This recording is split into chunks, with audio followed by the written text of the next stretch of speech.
కూడా మీ మొబైల్ పట్టుకోండి. ఆ మొబైల్లో చూస్తూ నేను చెప్పే వివరణ జాగ్రత్తగా వినండి. ఇవి వివరించుకొని ఇక్కడ నుంచి మనం విరమించుకుంటాం. చాలా చాలా ప్రాముఖ్యమైన విషయాలు ఇవి. అందరికి డౌన్లోడ్ అయ్యాయండి? డౌన్లోడ్ అయ్యాయా? స్టార్ట్ చేయొచ్చా? రైట్. దేవునికి స్తోత్రం కలుగునుగాక. సో మనము ఎక్కడి నుంచి రుజువులు చూస్తామంటే సంఘ చరిత్రలో నుండి అద్భుతాలు ఆశ్చర్యక్రియలు జరుగుతున్నాయా ఆగిపోయాయా అనుటకు రుజువులు. ఓకే అండి, చాలా రిటర్న్ రుజువులు ఇవన్నీ. నేను చెప్పినవి కాదు, ఇవి చాలామంది దాసులు అనుభవించి చెప్పినటువంటి రుజువులు. దేవునికి స్తోత్రం కలుగునుగా. సో ఇప్పుడు మొదటిది జస్టిన్ మార్టిన్ చదువుతున్నాను నేను. Justin martyr. ఇతను బతికిన కాలము క్రీస్తు శకం 100 నుంచి 100 రాస్తుంది కదా, 125. ఇప్పుడు నేను చెప్తుంది కాదు, ఆయన చెప్పింది నేను యాస్టీస్కి చదువుతున్నాను. మీ గ్రూప్లో చూడండి. జస్టిన్ క్రైస్తవ మత విశ్వాస సమర్థకుడు, అపాలజిస్ట్ అన్నమాట. అతని కాలంలో గొప్ప తత్వశాస్త్రాలన్నిటినీ చదివినవాడు. దేవుని యొక్క క్రీస్తు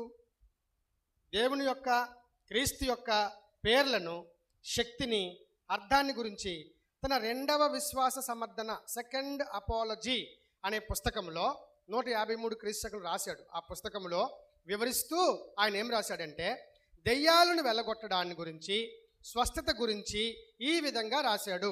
ఎలాగూ, ప్రపంచమంతటా మీ పట్టణంలో కూడా లెక్కకు మిక్కిలిగా దెయ్యాలు పట్టిన వారు ఉన్నారు. మనలో క్రైస్తవులు అనేకులు క్రీస్తు నామాన దెయ్యాలను నిర్వీర్యపరిచి వెళ్ళగొడుతున్నారు, రోగులను స్వస్థపరుస్తున్నారు. అయితే ఈ దెయ్యం పట్టిన వారిని క్రైస్తవేతరులైన భూత వైద్యులు కానీ, మంత్రాలు మందులు ఉపయోగించేవారు కానీ బాగు చెయ్యలేకపోతున్నారు.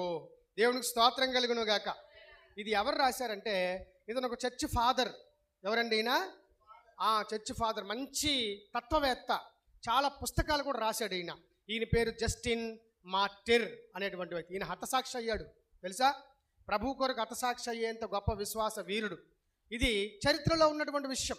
ఇప్పుడు 1వ శతాబ్దంతోనే మన విరమణవాదులు, మన పాయింట్ అది, విరమణవాదులు చెప్పినట్టుగా 1వ శతాబ్దం మొదటి 100 ఏళ్లలోనే అద్భుతాలు, దెయ్యాలు వెళ్ళగొట్టడం, అన్య భాషలు మాట్లాడడం, ఆత్మీయ శక్తులు ఆగిపోయి ఉంటే జస్టిన్ తన పుస్తకంలో ఇలా చెప్పడానికి అవకాశం ఉందా? పోనీ తను అబద్ధం ఆడుతున్నాడు అంటానికి అబద్ధం ఆడటానికి లేదు. చరిత్రలో మీరు మొత్తం గూగుల్ అన్నింటిలో చూసుకోండి, ఆయన రాసిన పుస్తకాలు కూడా ఉన్నాయి, పుస్తకాలు కూడా ఆధారంగా ఉన్నాయి. ఒక క్రైస్తవుడు ఇంత పెద్ద అబద్ధం ఆడుతాడా? ఇలాంటి అబద్ధాలు ఆడుతాడు అసలు? ఒక దాసుడు, ఒక విశ్వాస అపాలజిస్ట్ అయిన గొప్ప సేవకుడు, తన కాలంలో బహుబలంగా వాడబడినటువంటి గొప్ప దైవజనుడు. ఇతని పేరు జస్టిన్ మార్టిర్. 100 to 165లో ఇతను బతికినటువంటి కాలం. సో 100 వరకే అద్భుతాలు జరుగుతాయన్న విరమణవాదుల వాదం నిజమైతే 165 వరకు కూడా అద్భుతాలు, ఆశ్చర్యకార్యాలు, అనేకమైనటువంటి రోగులు స్వస్థపరిచిన ఈయన స్వయాన అనుభవించి చెప్పిన దీని సంగతి ఏంటి? ఇతను తప్పనే ధైర్యం మనకు ఉందా? లేదు. ఖచ్చితంగా ఇది ఒకటో విషయం. దీనికోసం మరి నేను ఎక్కువ చెప్పను, షేర్ చేశాను కనుక మీరు చదువుకోండి. అక్కడ ట్రైఫోతో సంభాషణ కింద ఉంది కదా. ట్రైఫో అన్నవాడు ఒక యూదుడు, అతను కూడా ఒక పెద్ద యూదా మతానికి చెందినవాడు. వ్యక్తి పేరు. తనతో కూడా ఏం మాట్లాడుతున్నా చూడండి. వాడుకలో ఉన్న ఆత్మవరాలు. జస్టిన్ తన ట్రైఫోతో సంభాషణ అనే గ్రంథంలో అప్పట్లో వాడుకలో ఉన్నటువంటి ఆత్మవరాలను గురించి ప్రస్తావించాడు. ట్రైఫో అనేవాడు ఒక యూదా పండితుడు.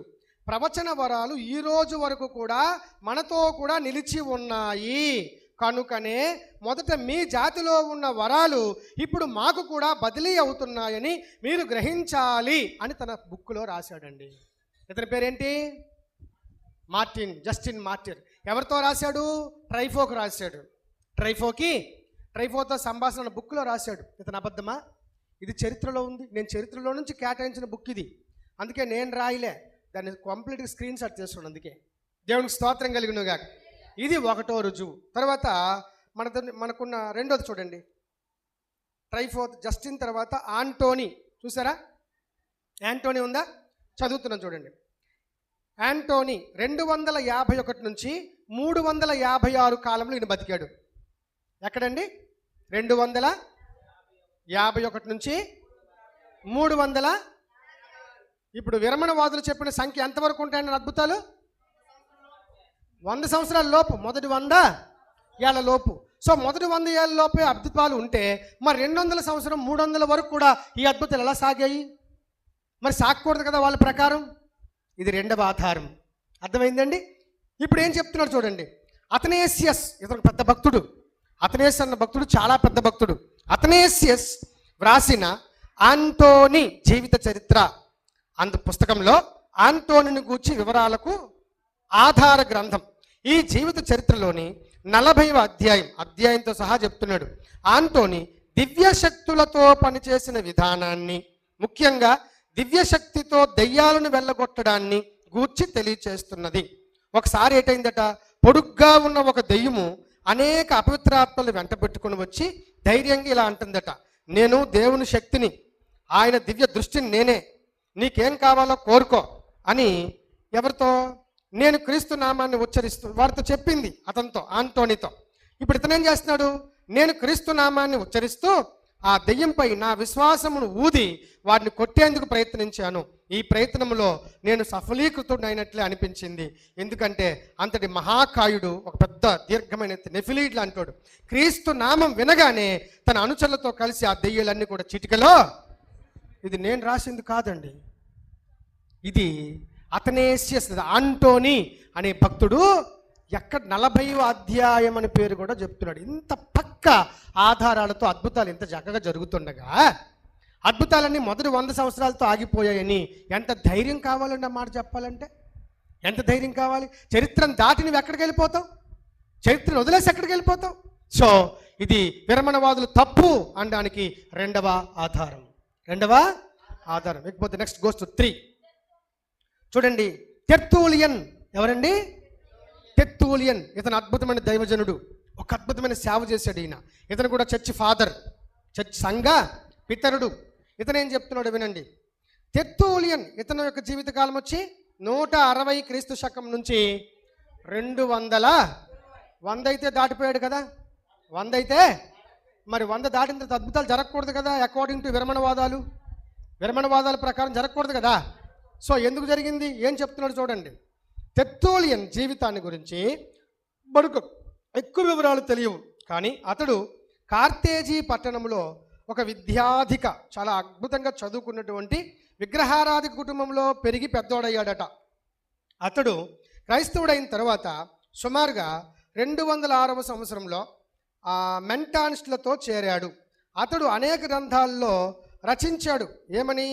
స్కాప్యులాక్ అనే గ్రంథంలో 5వ అధ్యాయములో దెయ్యాలను వెళ్ళగొట్టడం గురించి, స్వస్థతలను జరిగించడం గురించి ఈ విధంగా రాశాడు. ఏంటి? ఇదంతా అధికారికంగా మీ దృష్టికి తీసుకొని రావాల్సి ఉంది. ఆ న్యాయవాదులే వీటిని మాకు నివేదిస్తారు. వారు మాకు కూడా రుణపడి ఉన్నారు.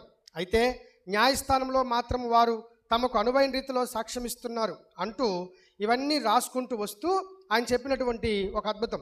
న్యాయవాది బంధువు వేరొక న్యాయవాది చిన్న కుమారుడు కూడా దయ్యము నుండి విడుదల పొందారు. అదే వచనం చదువుతున్నాను నేను. కొంచెం కిందికి వస్తే, దెయ్యము నుండి విడుదల పొందారు. ఎంతోమంది పరువు ప్రతిష్టలు గలవారు, సామాన్యుల విషయమైతే ఇక చెప్పనక్కర్లేదు, దెయ్యాల నుండి విడుదల పొందారు, వ్యాధుల నుండి స్వస్థత పొందారు. సాక్షాత్తు ఆంటోనిస్ యొక్క తండ్రి సెవేరస్ సైతం క్రైస్తవుల పట్ల బహు ఉదారంగా మెలగగలిగాడు. యెహోదియా దగ్గర గృహ నిర్వాహకుడుగా ఉంటున్న ప్రాక్యులస్ టార్పీషియస్ గురించి అతడు వాకప్ చేసి అతడు చనిపోయే వరకు తన అంతఃపురములోనే ఈ యొక్క టెర్తులియన్ని ఉంచుకున్నాడు.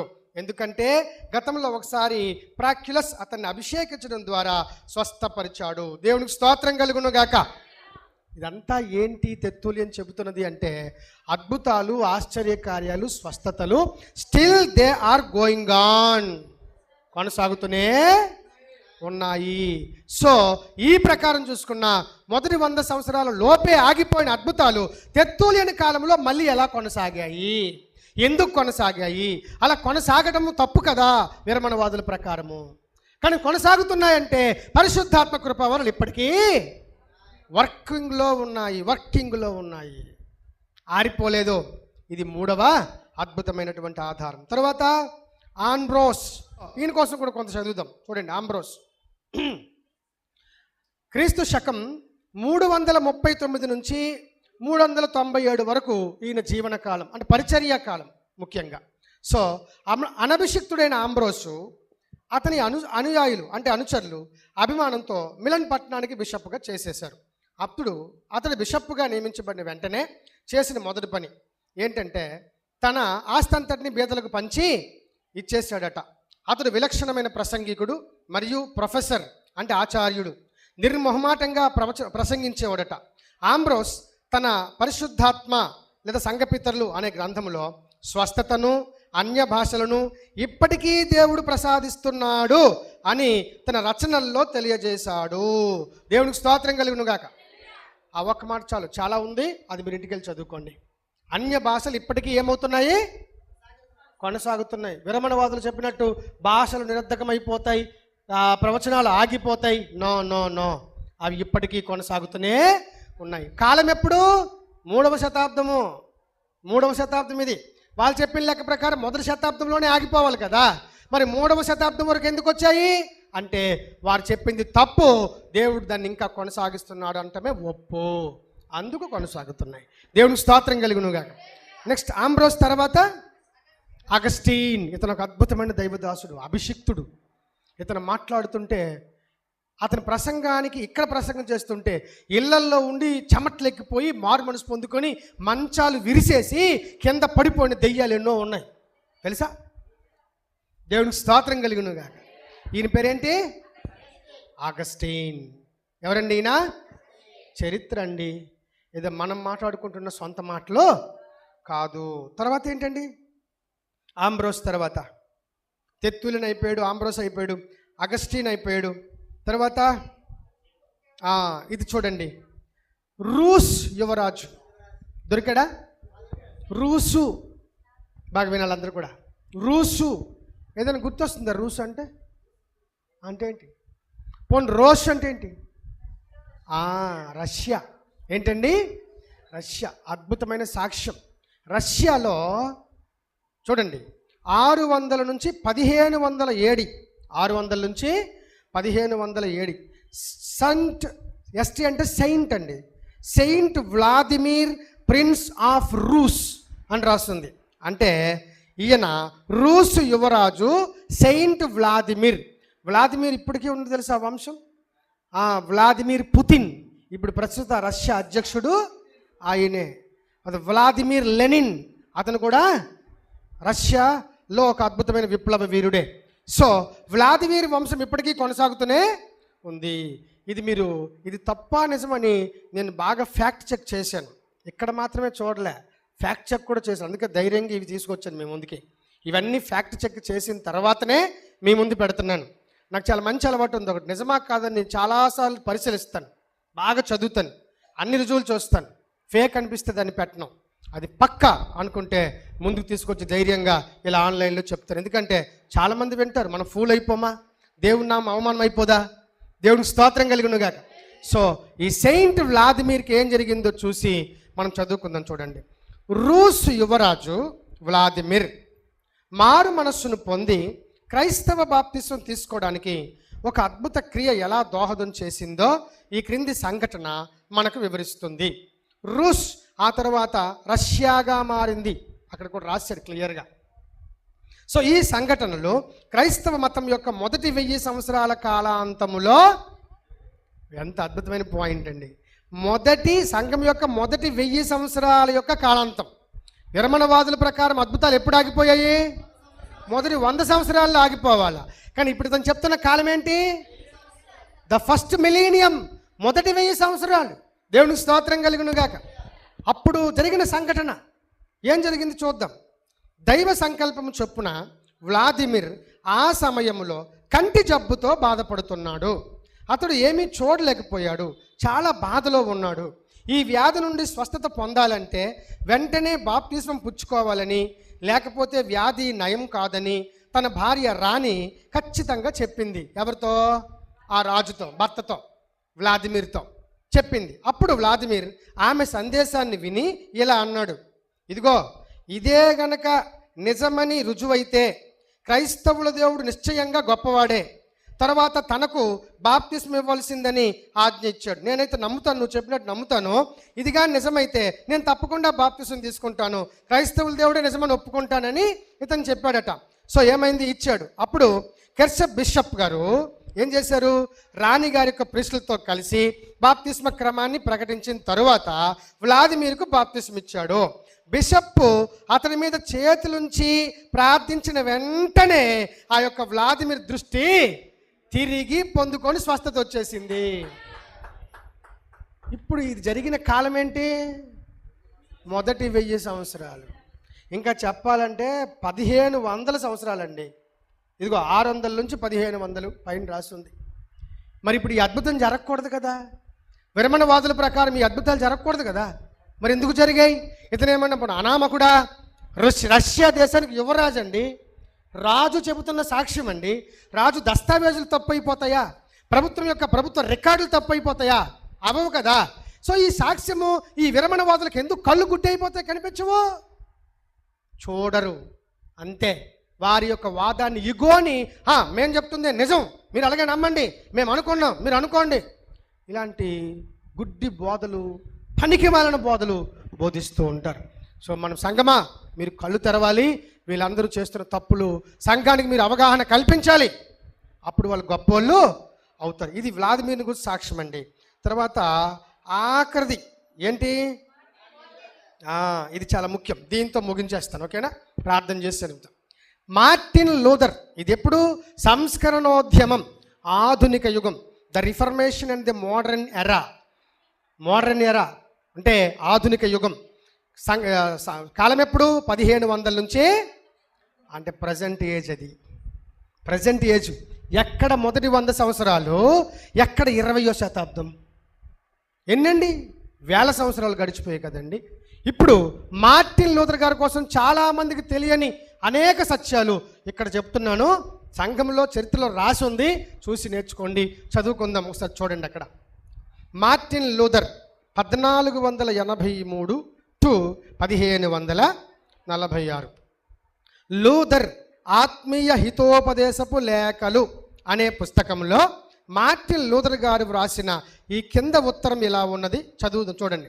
వ్యాధితో బాధపడుతున్న శ్రీమతి జాన్ కార్నర్ యొక్క భర్తకు మంచి సలహాల్ని, మంచి సహాయాన్ని అందించవలసిందని చెప్పి కోరుతూ, టోర్గాలో ఉండేటువంటి ఒక పన్ను వసూలు చేసే అధికారి, వాడి పేరు బెల్గార్న్లోని కౌన్సిలర్, ఈ ఇద్దరూ కలిసి నాకు ఉత్తరం రాశారు. జాబ్ అంటే ఉత్తరం, జాబు రాశారు. అతడికి నేను ఇవ్వగల సహాయం ఏమైనా నా వద్ద లేదు. వైద్యులు ఈ జబ్బు నయం చేయలేకపోయారంటే ఇది సాధారణమైన వ్యాధి కాదని మీకు స్పష్టంగా తెలుస్తుంది. ఈ వ్యాధి అపవాది వలన కలిగి ఉండవచ్చు. దీనికి విశ్వాస ప్రార్థనలతో లభించే క్రీస్తు శక్తి ద్వారా ఎదిరించాలి. మేము చేసే పని కూడా ఇదే, మాకు అలవాటైన పని కూడా ఇదే. ఒక చెక్క బీరువాలు చేసే ఒక వ్యక్తి ఉండేవాడు. ఈ వ్యక్తికి ఇదే విధంగా, ఆ కింద నేను సొంతంగా పీడిఎఫ్ రాశాను, కట్ అయింది, సొంత పనులు కాదు, అక్కడ ఉన్నదే రాశాను నేను కూడా. సో ఈ విధంగానే పిచ్చితో బాధపడుతున్నప్పుడు మేము అతన్ని క్రీస్తు నామములో స్వస్థపరిచాము. ఇది ఎవరు చెప్తున్న మాటలు? మార్టిన్ లూథర్ గారు స్వయాన ఆ 15వ శతాబ్దంలో రాసుకున్నటువంటి తన డైరీ.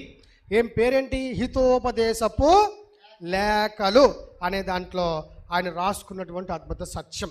దేవునికి స్తోత్రం కలుగును గాక. ఇంకా ఆయన చేసిన పని ఏంటో తెలుసా? నేను దాన్ని ఫోటో తీయలేదు. ఈయన ఎన్నోసార్లు మార్టిన్ లూథర్ గారు అన్య భాషల్లో మాట్లాడారు. మార్టిన్ లూథర్ గారు కృపావరాలతో నిండిపోయారు. అద్భుతం ఏంటంటే 9 కృపావరాలు ఉంటే 9కి 9 కృపావరాలు కూడా ఆ మహాదైవజనుడు మార్టిన్ లూథర్ గారిలో అద్భుతంగా పుష్కలంగా పనిచేశాయని ఆయన హితోపదేశాలు అనేటువంటి లేఖలో రాసుకున్నాడు ఆయన. దేవునికి స్తోత్రం కలుగును గాక. విచారకరమైన ఈరోజు మార్టిన్ లూథర్ గారి చర్చిలో, అంటే లూథరన్ చర్చిలో ఆరాధన ఉండదు. పరిశుద్ధాత్మ నమ్మరు. ధిక్కరనైతే చేయరు కానీ నమ్మరు. పరిశుద్ధాత్మ వరాలను బోధించరు. కానీ అన్య భాషల్లో మార్టిన్ లూథర్ గారు అద్భుతంగా మాట్లాడారు. తెలుసా? మార్టిన్ లూథర్ గారు అద్భుతంగా అన్య భాషల్లో మాట్లాడారు. ఈ ఎక్కడుందండి? హితోపదేశపు లేఖలు అనే పుస్తకం, ఆయన రాసిన పుస్తకం తీసి చదువుకోండి. ఈ చరిత్ర నుంచి మీకు అద్భుతంగా అర్థమవుద్ది. ఇన్ని సంఘ చరిత్రలో ఉన్నటువంటి ఆధారాలన్నీ, రుజువులన్నీ తప్పైపోతాయండి? We're going to leave. తప్పైపోతాయా? అవ్వవండి. ఎట్టి పరిస్థితుల్లో తప్పు అవ్వవు. అందుకే మళ్ళీ చెప్తున్నాను, సూచక క్రియలు, అద్భుతాలు, ఆశ్చర్య క్రియలు తప్పకుండా యేసుక్రీస్తు ఆరంభించిన పెంతెకోస్తు దినము నుంచి ఆ రోజు మొదలుకొని ఇప్పటి వరకు కూడా ఏమవుతున్నాయి? దేవునికి స్తోత్రం కలుగునుగాక. అందరూ చెప్తాం, దేవునికి స్తోత్రం కలుగునుగాక. దైవ సేవకులారా, ఆత్మ లేకుండా ఉండొద్దు. మీకు కూడా దేవుడు ప్రేరేపిస్తే అన్య భాషల్లో మాట్లాడండి, ప్రవచనాలు చెప్పండి, దేవుని యొక్క ఆత్మకార్యాలు పుష్కలంగా వాడుకోండి. పరిశుద్ధాత్ముడు లేకుండా పరిచర్య కష్టం, పరిచర్య ముందుకు సాగదు. ఈ కారణాల చేత విరమణవాదులు తప్పు, విరమణవాదులు తప్పు. నిరూపించామా లేదు ఈరోజు? ఇది వాస్తవం, ఇది వాస్తవం. దేవుని చిత్తమైతే ఇంకా టోటల్ విరమణవాదులు బోధించే ఇన్ని బోధలు ఉన్నాయి, ఇంకా చేసేవి చాలా బోధలు ఉన్నాయి.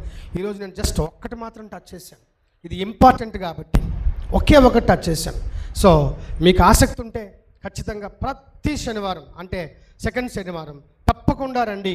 దయచేసి ఈ బోధలన్నీ కూడా మీకు రావని నేను చెప్పను, మరొక్కసారి కలిపి నేర్చుకుందాం.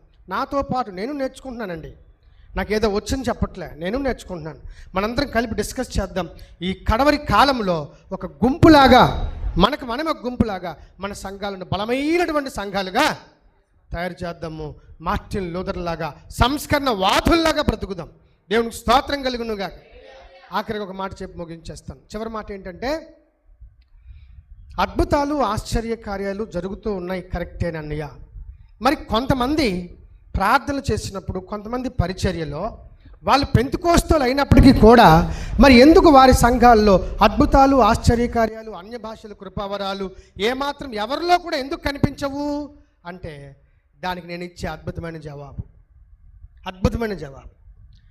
ఆశ్చర్య కార్యాలు అద్భుతాలు జరుగుతాయని ఎవరు చెప్పారండి? దేవుడు చెప్పాడు. దేవుడు చెప్పాడు లేదా? ఇప్పుడు నేను చేయట్లేదు కాబట్టి, నా వలన అవ్వట్లేదు కాబట్టి అద్భుతాలు ఆగిపోయి అందమా?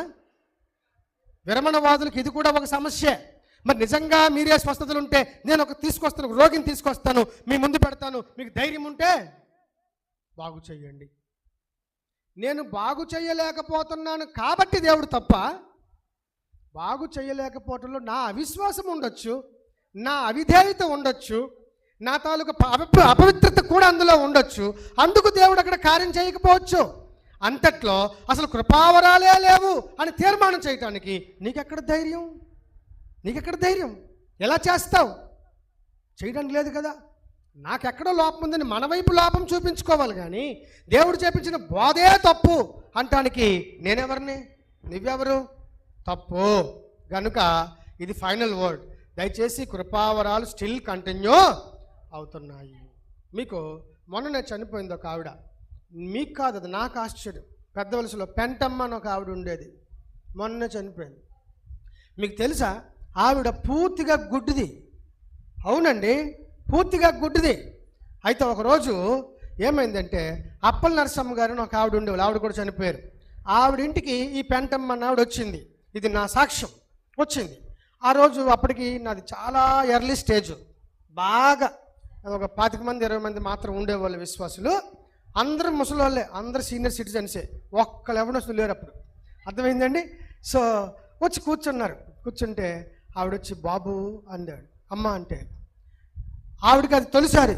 మరి యేసు ప్రభు మంచి దేవుడు అంటున్నావు కదా, నువ్వు బోధించడం నేను విన్నాను, ఇలాగే మాట్లాడింది ఆవిడ.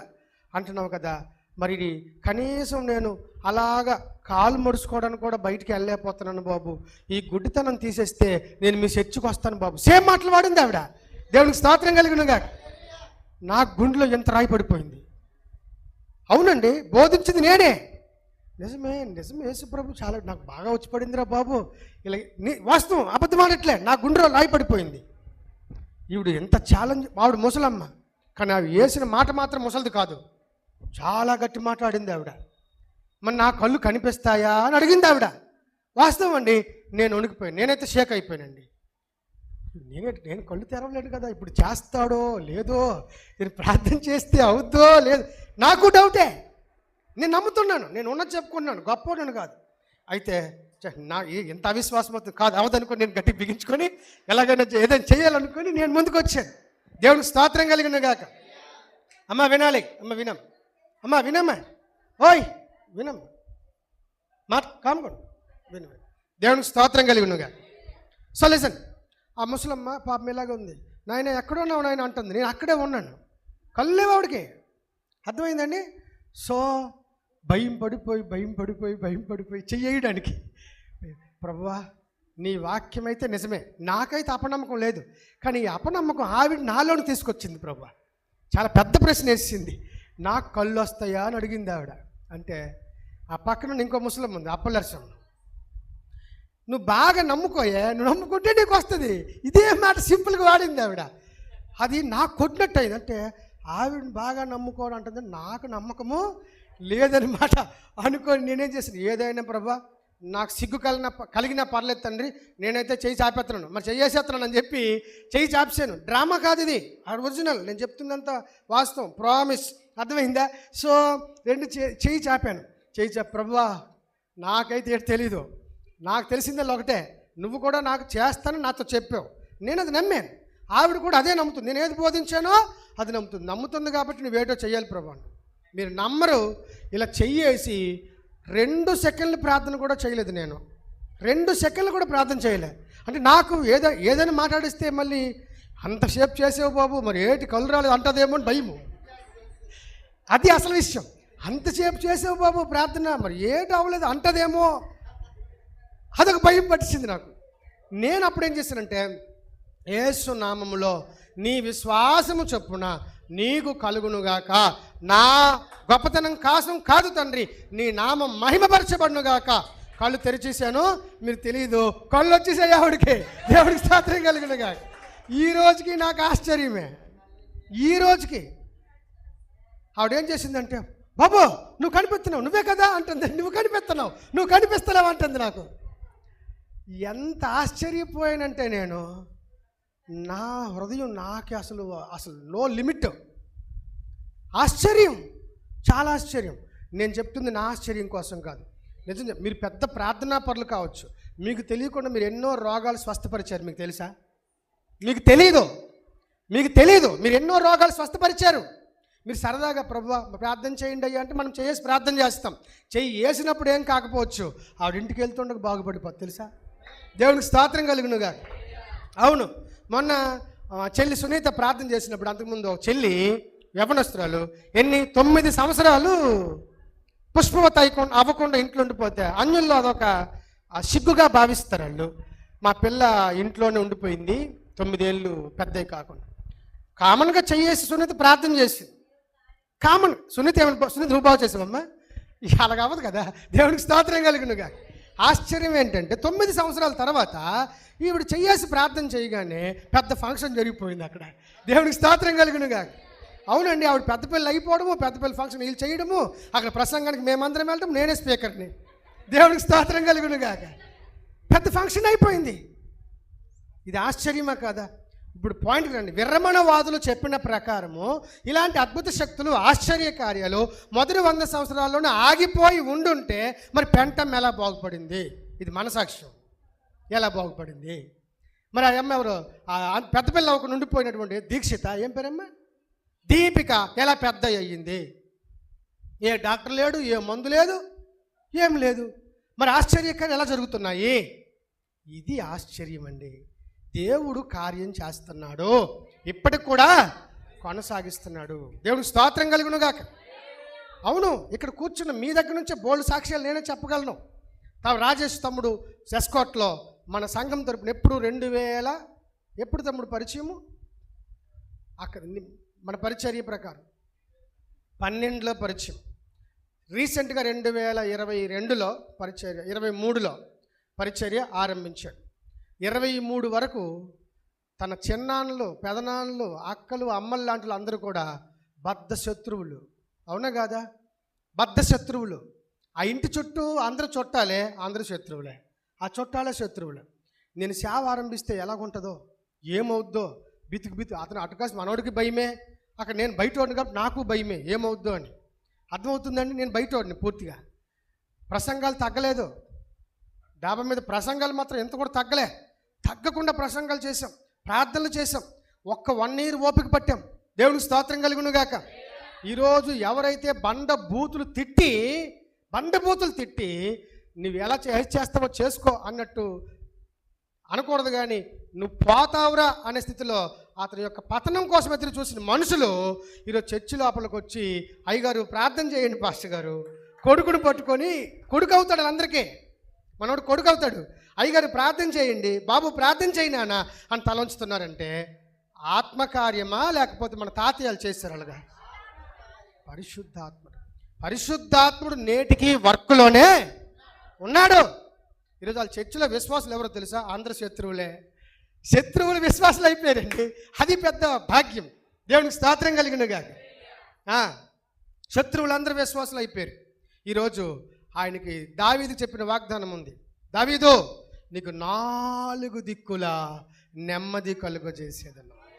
దేవునికి స్తోత్రం కలిగిన గాక. దావీదు కుటుంబం అంతకంతకు వర్ధిల్లుచుండెను. తర్వాత సౌలు కుటుంబము అంతకంతకు రాజు కుటుంబం క్షీణించిపోయింది. ఏ నామము ఏ పెద్ద పేరు లేనోడేమో వృద్ధి అవుతూ వచ్చాడు. 4 దిక్కుల క్షేమము కలుగు చేస్తానన్నాడు. ఆ ఇంటి చుట్టూ శత్రువులందరూ విశ్వాసులు అయిపోయి చర్చి కట్టేసి అందరికి దగ్గరకు వచ్చేసారు. ఇప్పుడు ఒక చర్చి అయిపోయింది ఏకంగా. దేవుడికి స్తోత్రం కలిగిన గాక. ఇప్పుడు చెప్పండి, ఆత్మకార్యం కాదా ఇది? మనుషులు ఎవరైనా దూరిపోయారా? నేనేమైనా మీడియేషన్ చేశానా? రాజసేమని బతిమలాడుకున్నాడు వెళ్ళి, ప్లీజ్ చర్చి పడుతున్నాం, మీ అందరూ వచ్చేయండి, ఏమనుకోకండి, క్షమించండి. ఎవరిని అడగలే, అందరూ వచ్చేసారు. ఆత్మదేవుడు చేస్తే అన్ని కార్యాలు కూడా జరిగిపోతాయి. దేవుడికి స్తోత్రం కలుగును గాక. నోవహు వాడలోనికి కష్టపడి నోవహు అన్ని జంతువులకి వెళ్ళి బతిమలాడుకున్నాడండి. ఆటంతటవే యెహోవా ఆజ్ఞాపించాడు, ఏ కోతి వెళ్ళు, ఏ సింహం నువ్వు వెళ్ళు, ఏ ఏనుగు నువ్వు వెళ్ళు అంటే నోరు మూసుకొని లోపలికి వెళ్ళి దూరే. దేవునికి స్తోత్రం కలిగిన గాక. పరిశుద్ధాత్మ దేవుడు ఇప్పటికీ వర్క్లోనే ఉన్నాడు. ఒప్పుకుంటామా ఒప్పుకోమా? చచ్చినట్టు ఒప్పుకోవాలి. దేవునికి స్తోత్రం కలిగిన గాక. సో ఇది ఆశ్చర్య కార్యాలు, అద్భుత కార్యాలు ఈ కాలములో ఇప్పటికీ ఈ గడియ వరకు కొనసాగుతూనే, ఇంత గొప్ప సాక్ష్యం మన చుట్టూ ఉండగా ఎవడండి నిర్లక్ష్యం చేస్తాడు? ఈ పరిచర్య ఎవడు నిర్లక్ష్యం చేస్తాడు? ఇది సత్య సంస్థాపన అంటే ఇలా చెయ్యాలి. వాక్యాలతో, రుజువులతో, మానసిక రుజువులతో, చారిత్రక రుజువులతో, అన్ని రుజువులతో, వాక్య రుజువులతో ఒక సిద్ధాంతాన్ని స్థాపించాలి. ఏ రుజువులు లేకుండా మా విరమణవాదమే కరెక్ట్ అంటే ఏది రుజువేది? రుజువు లేదు. సరే, ఆఖరిగా రుజువులు లేని దేన్ని నమ్మొద్దు. దయచేసి నువ్వు వాక్య సేవకుడు అయితే, వాక్యాన్ని ప్రేమించేవాడు అయితే ఆధారాలున్న బైబిల్ మాత్రమే నమ్ము. దేవునికి స్తోత్రం కలుగును గాక. అలాంటి కృప మనందరికీ దేవుడు ఇవ్వాలని దాసులందరికీ నేను కోరుకుంటూ, మీ మీదకి దీవెనలు రావాలి, మీరు గొప్ప బోధకులు అవ్వాలని మనసారా కోరుతున్నాను. మీరు గొప్ప బోధకులు అవ్వాలి. మీ బోధన ఎవ్వడూ ఖండించకూడదు. గొప్ప బోధకులు అవ్వాలి మీ అందరు. దేవునికి స్తోత్రం కలుగును గాక. అలాంటి బోధకులు మీరు అవ్వాలని నేను యేసు ప్రభువారిని మనసారా కోరుకుంటూ అటు దీవెలు మీ మీదకి దిగివచ్చును గాక. ప్రార్థన చేసుకొని విరమించుకుందాం. ప్రార్థన.